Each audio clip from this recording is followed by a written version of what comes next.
ফেসবুকের মাধ্যমে পবিত্র কাবা শরীফের অবমাননা করেছে নাসিরনগর গ্রামের সংখ্যালঘু সম্প্রদায়ের রসরাজ দাস।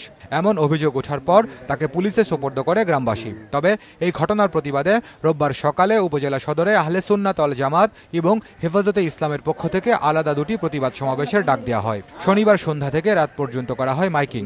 রোববার পৃথক সমাবেশ চলাকালে সংখ্যালঘুদের বসতবাড়ি ও মন্দিরে হামলা ও ভাঙচুর করা হয়।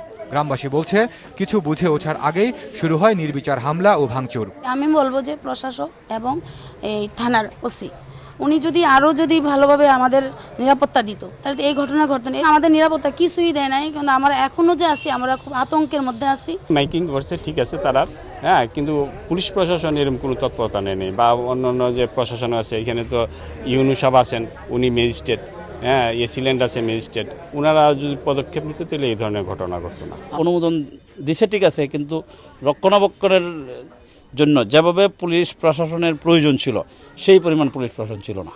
ক্যামেরার সামনে না আসার শর্তে এলাকার লোকজন জানান, স্থানীয় প্রশাসন প্রতিবাদ সমাবেশের অনুমতি দিলেও সংখ্যালঘুদের নিরাপত্তার জন্য কোনো ব্যবস্থা নেয়নি। তবে ঘটনাস্থলে পুলিশ পৌঁছার আগেই জেলা প্রশাসনের অনুরোধে বিজিবি গিয়ে পরিস্থিতি নিয়ন্ত্রণে আনে। প্রশাসনের সহযোগিতায় ওনারা আমাদের অনুরোধ করেছিলেন বিজিবি মোতায়েনের জন্য, আমরা প্রয়োজনীয় সংখ্যক মোতায়েন করেছি এবং তারা অবস্থান করবে এখানে।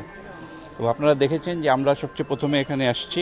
প্রয়োজন হলে একটা কমিটি করে বিষয়টা তদন্ত করব। তদন্তে কারো কোনো নেগলিজেন্সি থাকলে, কোনো রকমের যদি কোনো থাকে, কারো দায়িত্ব পালনে অপারগতা অথবা অনীহা থাকে, আমরা অবশ্যই যথাযথ ব্যবস্থা নেব। এদিকে আহলে সুন্নাত ওয়াল জামাত এবং হেফাজতে ইসলামকে সমাবেশের অনুমতি দেওয়ার কথা স্বীকার করে জেলা প্রশাসক বলছেন, এ ব্যাপারে কারো গাফিলতি থাকলে তদন্ত সাপেক্ষে ব্যবস্থা নেওয়া হবে।